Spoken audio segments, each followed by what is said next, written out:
तो चली जा, आज लेके आ गई बन जा कोहबर के गीत। लगातार कोहबर के गीत सुनी जा। अब बताइए क्वेश्चन बा। सोने के काकैया दुल्हा भेजाई देले हो झारा सुहावा लामी केसिया हो झारा सुहावा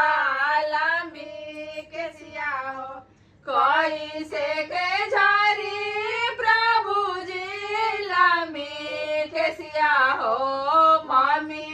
बिना रहब कैसे हो पापा बिना रहब कैसे हो मम्मी बिनु रहब कैसे हो पापा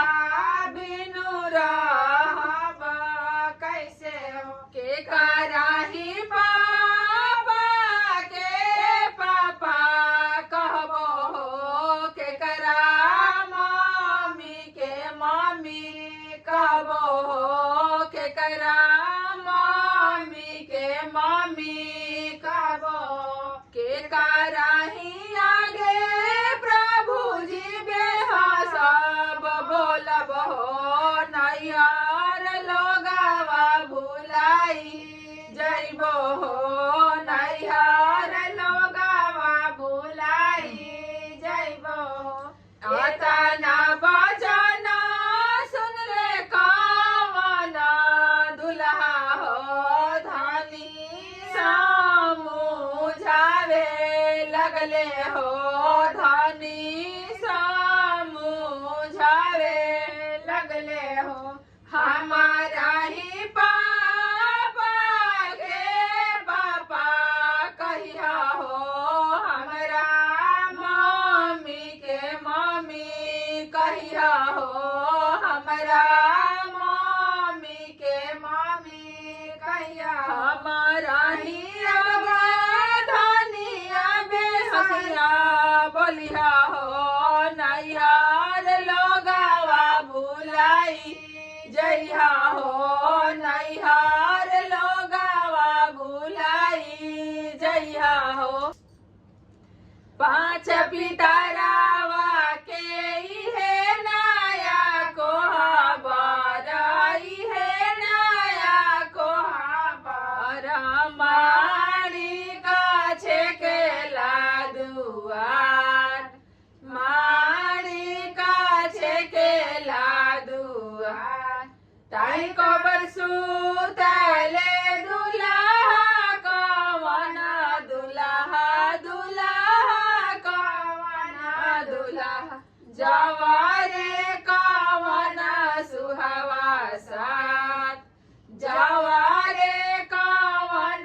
सुहावा साथ पैसी जगावे लिया माँ कवन आमा भाभी हो कवन भाभी उठा बाबुआ हो गईले बिहान उठा बाबुआ हो गईले बिहान आमन रही तू तडवा हाथे बेचाती पनहरिया हाथे बेचाती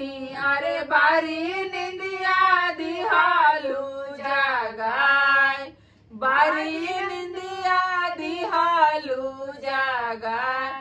भाभी न रही तू तनवा हाथे बेचाती पनहरिया हाथे बेचाती अरे बारी निंदिया दिहालू जगाय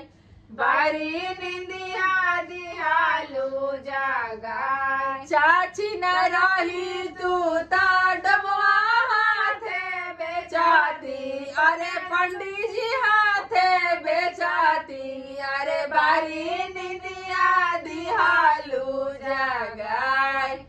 बारी निंदिया दिहालू जगाय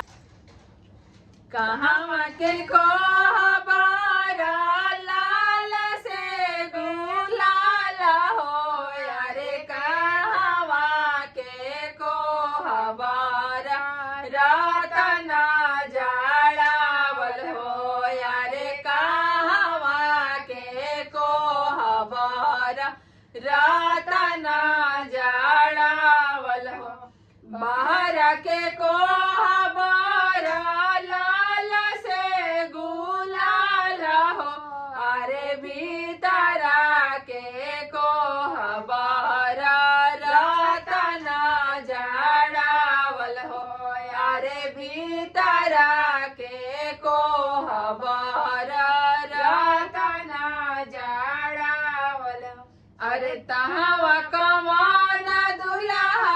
पलंगा बिछावे हो अरे उहावे कमान सुहावा बेनिया डोलावे हो अरे उहावे कमान सुहावा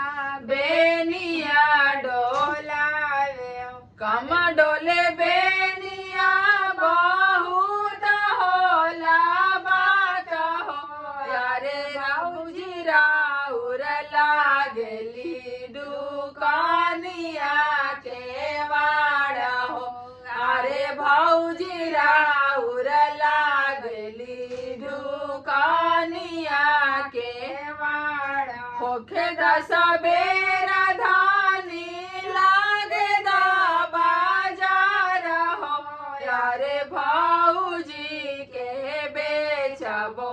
बाजारिया के बीच हो अरे भौजी के बेचबो बाजारिया के बीच हो कहवा के कोहबर लाल से गुलाल हो अरे कहवा के कोहबर रतना जाड़ावल हो अरे कहवा के कोहबर रतना जाड़ावल तहवा कमान दुल्हा पलंगा बिछावे हो अरे उहावे कमान सुहावा बेनिया डोलावे हो अरे उहावे कमान सुहावा बेनिया डोलावे हो कम डोले बेनिया बहुत होला बात हो अरे रानी राउर लागली दुकानिया के वाड़ हो अरे बहिनी राउर लागली दुकानिया के वाड़ हो होखे दस बेरा धानी लागे दा बाजार हो अरे भौजी के बहिनी के बेचबो सोनारवा बाजार हो अरे भौजी के बेच भौजी के बेचे के बाजार हो कहाँ के कोहबर लाल से गुलाल हो अरे कहाँ के कोहबर रतना जाड़ावल हो अरे कहाँ के कोहबर रतना जाड़ावल हो। कैसन लागल हमनी के गीत कमेंट करी जा बताई जा और चैनल पर नया बनी जा आज हमनी के पहली बार देख रहल बनी जा तो हमनी के चैनल के सब्सक्राइब कर ली जा वीडियो को लाइक करी जा साथे साथे शेयर भी करी जा। धन्यवाद।